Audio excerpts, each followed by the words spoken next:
ఈ కలికాలంలో ఎక్కడ ఏ అన్యాయం జరిగినా ఎట్లేదన్నా ఒక 500-600 ఇయర్స్కి ఒక అవతారం వచ్చే అవకాశం ఉందంటారా? ఖచ్చితంగా వస్తుంది. అంటే ఎప్పుడైతే ఇక్కడ అవతారం అంటే చాలామంది ఏమనుకుంటారంటే ప్రతిదీ పురాణంలో ఉంటుంది, ఆ పురాణంలో ఉన్న వాళ్ళే వస్తారు. కొన్నిసార్లు ఉండొచ్చు కూడా.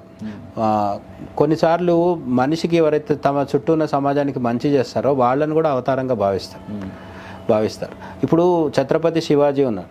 ఛత్రపతి శివాజీ అవతారం అని మామూలుగా ఎక్కడ పుస్తక గ్రంథాల్లో లేదు, 18 పురాణాల్లో ఎక్కడ లేదు. కానీ ఛత్రపతి శివాజీ లేకపోతే ఈరోజు మనం ఉండేవాళ్ళంగా, లేకపోతే మొఘల్ సామ్రాజ్యం విస్తరించేసేది. భారతదేశం మొత్తము అప్పుడే గజ్వాయే హింద్ అయిపోయేది. ఇప్పటికి కూడా వాళ్ళు ప్రయత్నిస్తున్నారు గజ్వాయే హిందూ చేద్దామని చెప్పేసి.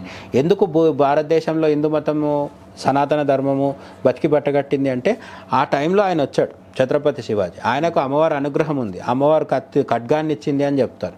ఇప్పుడు అమ్మవారు ఖడ్గాన్ని ఇచ్చినప్పుడు చూసిన వాళ్ళు ఎవరు అంటే ఉండదు, కాదు ప్రచారం. అది ఆ ప్రచారం నమ్మాలా వద్దా అనేది మన వ్యక్తిగతం. కానీ మన కళ్ళెదురుగా కనిపిస్తున్నది ఏంటంటే ఛత్రపతి శివాజీ అనే ఒక రాజు లేకపోయి ఉంటే ఈ దేశం ఇట్లుండేది కాదు.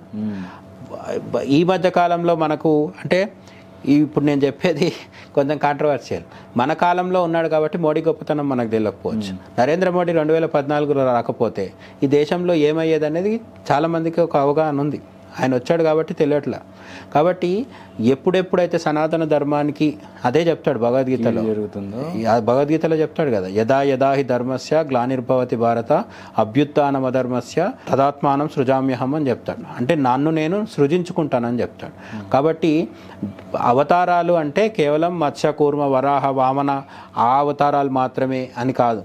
ఎప్పుడైనా సరే ధర్మానికి దేశానికి ఏదైనా ప్రమాదం వాటిల్లినప్పుడు ఎవరైతే వస్తారో, ఆయన ఛత్రపతి శివాజీ కావచ్చు, స్వామి వివేకానంద కావచ్చు, రామకృష్ణ పరమహంస కావచ్చు, మనం నమ్మడాన్ని బట్టి ఉంటుంది. ఒక్కొక్కరిని నమ్ముతారు.